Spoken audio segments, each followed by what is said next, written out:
3 ఏళ్ళో 4 ఏళ్ళో 5 ఏళ్ళో నడిచింది. తప్పు చేయగానే వాడికి శిక్ష పడదు.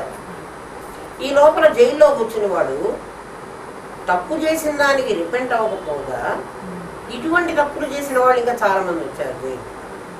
వాళ్ళందరితో స్నేహం చేసి తప్పుని ఎలా కప్పిపుచ్చుకోవాలి, కొత్త నేరాలు ఎలా చేయొచ్చు, ఇవన్నీ కూడా వాడు నేర్చుకున్నాడు బాగా. జైల్లో కూర్చుని వాడు చేసిన పని ఏమిటి అంటే ఇవన్నీ నేర్చుకున్నాడు. తర్వాత ఒక 5 ఏళ్ళ 6 ఏళ్ల తర్వాత కొన్ని రోజుల తర్వాత పోలీసులు పట్టుకున్నారు. కొన్ని రోజులు కొన్ని నెలలో ఇవాళ కూనీ చేశాడు, ఇవాళ వాడు దొరకలేదు, నేను కూనీ చేశాను నన్ను పట్టుకోండి అని అక్కడే రెడీగా నుంచుంటాడా వాడు?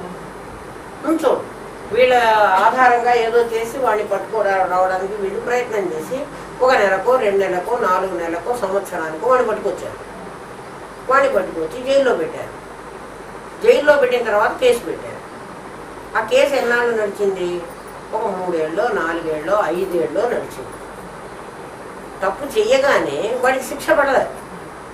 ఈ లోపల జైల్లో కూర్చుని వాడు తప్పు చేసిన దానికి రిపెంట్ అవ్వకపోగా ఇటువంటి తప్పులు చేసిన వాళ్ళు ఇంకా చాలామంది వచ్చారు జైలు.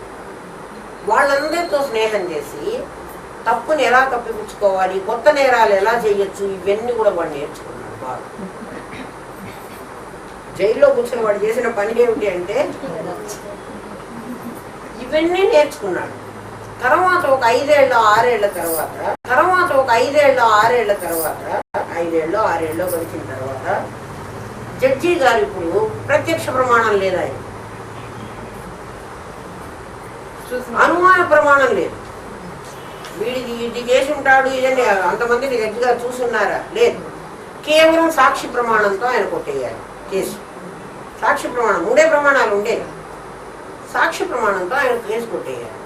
ఆయన బలమైన సాక్ష్యాలు ఈ లాయరో ఆ లాయరో వాళ్ళు ఇష్టం వచ్చినవి తీసుకొచ్చి పెడతారు. ఎవడు శక్తిగల లాయర్ అయితే వాళ్ళన్నీ తీసుకొచ్చి పెడతారు. ఆ ఆధారంగా చేసుకుని జడ్జి గారు ఈ మర్డర్ కేసులో 30 మంది ఇన్వాల్వ్ అయినారు. ఇందులో మెజారిటీ